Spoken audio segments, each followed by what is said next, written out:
Our goal today is to get 100 Trident rounds to fight iron golems, and to do so in this hole in the ground. First though, we need to actually turn this place into an arena of sorts. It has been so long since we've worked on here. We even have mushrooms growing here. Yeah, I didn't plant this, must have been done by an enderman. But we will shake off the rust, clear up the mushrooms, and get this place functioning like the Colosseum it was meant to be. The first thing we need to do is bring the walls in. After digging this out in the last episode, the first thing we realized was it was too wide. We need this to all be roughly within one screen. That's done now, the walls are closer, and then the next thing we need to do is get the track going underneath. So that's what the stone floor is right now. We're going to have hopper carts running underneath, and that way we won't miss out on any of the items that get dropped during the games. And then we'll cover that with sand. So I've started filling this out with power rails, and then we ran out of gold. So I went to our gold farm and AFK'd there a bit, and I ended up AFKing much longer than I originally planned. So that's why our levels have popped from 30 to 489. And we also got a ton of gold. Look at this. So I feel like in the show The Office when Michael asks if 15 vodkas is enough to get 20 people drunk. Yes, we have more than enough gold now to finish the rails. I also really need to sleep. Alright guys, the rails are in place and it's kind of mesmerizing seeing them everywhere. I thought now would be a good time to talk about this, so I had to divert the rails around it. Basically, it's going to be a well that goes down and then villagers will come out of it. We want the target drowns to target the villagers, and I think that will be a good extra layer to the match. The sand is in, the hopper carts are running below, they'll pick up everything we need, and the well is up.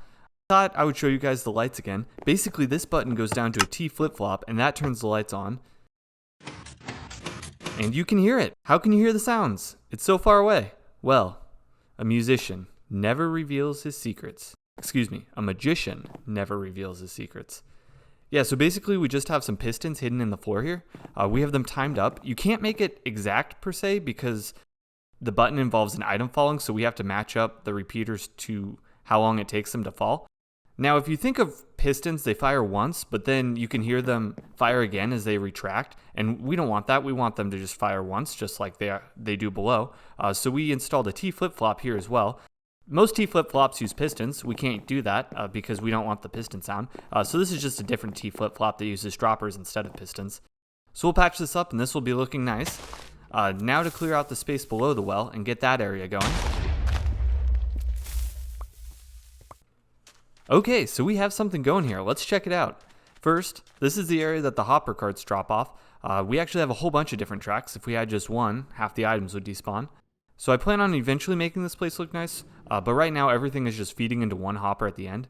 Eventually, I think we'll have some sort of item sorter for the common items. Down here is where we'll have the villagers. Now we could just keep some here and have just like a one-off, but I think it would be preferable for us to have sort of an infinite villager system set up, because if we plan on using villagers in a lot of matches, then we'll just already have this up and going. So up here is ultimately the goal, where they'll end up going.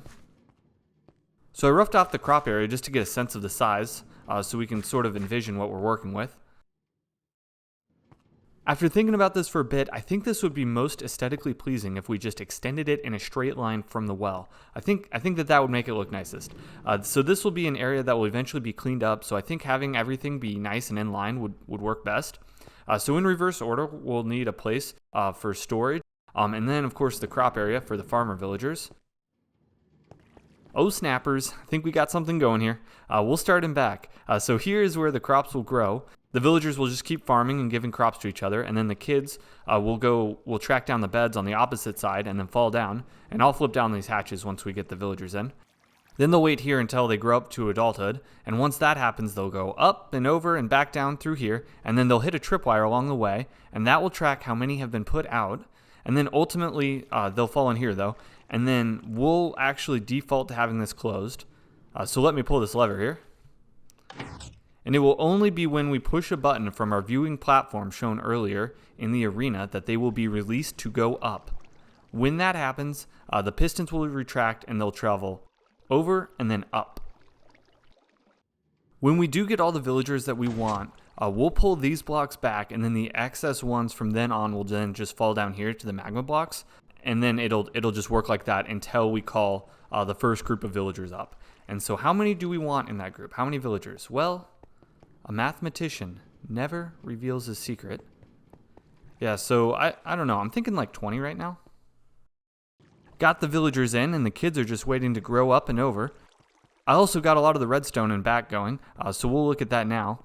So this all seems a bit excessive, but we'll go quickly through it. Up here, we have the counter. Once it gets to a certain amount, it'll send power to two places. First, it'll pull back the blocks and send the excess villagers to the magma blocks. And then the other place, it's not complete yet, but this will go up to our viewing platform, and then it'll just show a light, and it'll show the light if the villagers are full. So I'll dig that up next. The next thing I'll show is actually what happens when we give a signal from the platform. So basically, we'll just need it to do a couple of things. One, it'll pull the pistons to release the villagers to go up, of course. And then two, we actually need it to reset the counter so the next batch starts clean. Basically, this line that goes up here will keep pulsing enough times to get the blocks to the other dropper. And that's why we had the hopper timer shown earlier. So I think that's everything down here. So all we need to do is wait now. So how are we going to get these Trident drowns? So drowns can actually pick up Tridents and use them. So we don't need to sort through and find 100 Trident drowns. All we need to do is find 100 that can pick up items. Then we can give those 100 drowns Tridents, and then they'll all have functioning Tridents and use them just as if they had spawned with a Trident. The other advantage is we won't need to use name tags because none of them will despawn so long as they're holding an item. So that only leaves the question, where do we get these half-dead sea zombies? Well, a mortician never reveals his secret. So we'll probably get the drowns from the drown farm next door. We are here in the drown farm. Instead of sending them to the nether, all we'll do is we'll modify this, and then we'll have an option to drop them down a pipe and send them over to the arena. So we'll come up here and show a bit more. So the drowns will come in, and then we'll throw them items. They'll either pick them up or not, and so then we can sort them by lavaing them or dropping them, and that's how we'll do it. Easy peasy. One more thing, we have a friend back here helping us, left over from the Halloween episode. I found a second jack-o'-lantern guy, and he's just been loose back here. Back at the platform now, and I thought we needed to create a space for the drowns to end up going. So that's actually already been done, and you'll notice this platform got a bit longer. So I'm going to have to start labeling stuff here because I can barely remember what does what. But first over here, this is the light. It turns on when we are full of villagers and ready to go, and so apparently we are. Next up is the button that we press to call those villagers to the surface. Over here is the lights to the arena shown earlier, and so now we have this fourth thing. This one opens up the part of the arena to release the zombies, and so we have these 4 locations on all the ends. Press the button and it opens. Okay, good. Okay, so the locations are here, of course, here, here, and here. Let's go down to check it out.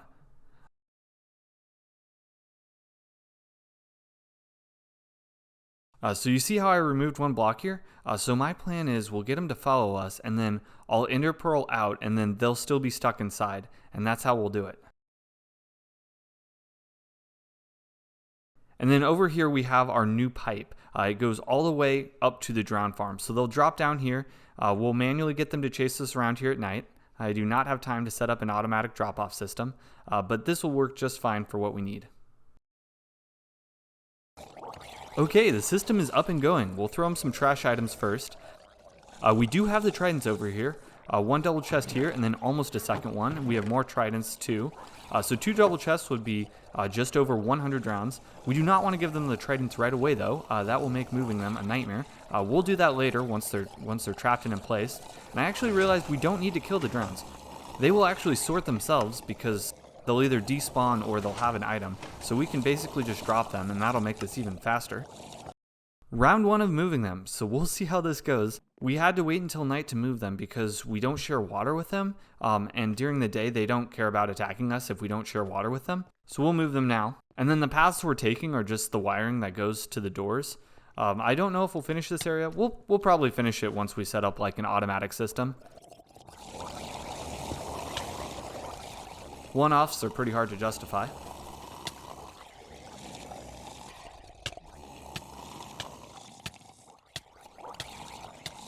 Okay, this is not working. This is not working. I can't throw it. I don't know where I'm throwing it. I'm gonna have to kill them or be killed. I brought the jack-o'-lantern guy here for a surprise, but I think I'm just gonna have to kill him now. Okay, yeah, so we're gonna have to come up with something better than this.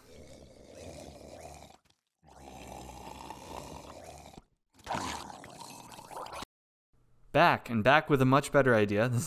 Should have gone with this from the beginning. Basically, I'll just jump across and then they'll fall through the trapdoors.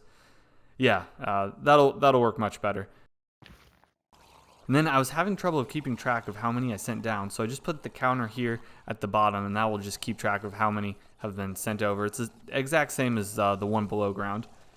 And look at this. I think it got struck by lightning. That's the only thing I can think of.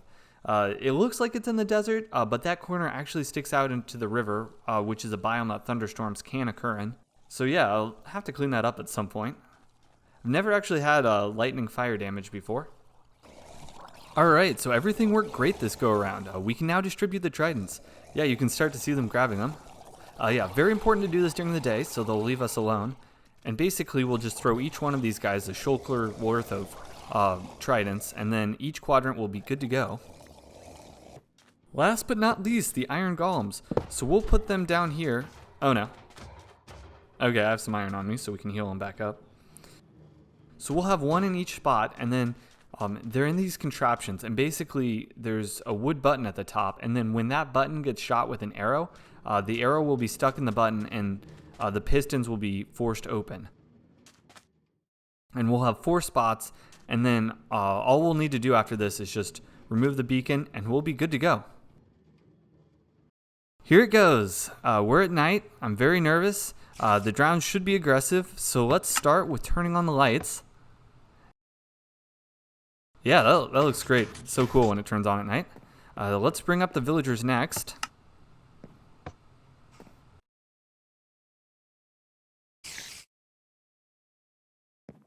And now for the golems.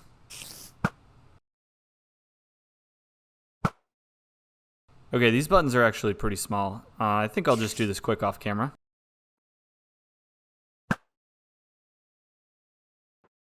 Okay, so the button snafu is taken care of. Now to release the drowns, I tested it in creative with regular drowns first, and 100 beat 4 iron golems handily, so I added 8 more for 12 total. I have no idea who wins this. Look at all those tridents, this is crazy. So the hopper carts are critical because I do not want to lose 100 tridents. The drowns are hitting each other a bunch. That definitely plays into the iron golem side for sure. I can't tell if the villagers help or hurt the drowns. They can convert them, of course, to being on their side, but they might just be serving as a distraction and splitting their focus while the golems are taking them out. And it looks like this is going to be an easy golem win. 12 is probably way too many.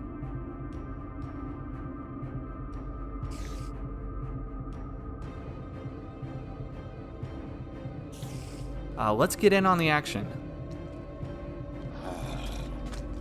How often do you see a zombie villager carrying a trident? It's quite unusual. That was pretty cool. I am very satisfied with this. I want to do more matches like this as well. Basically, every match will add on to the arena, and so the arena will just keep progressing and progressing until it's complete.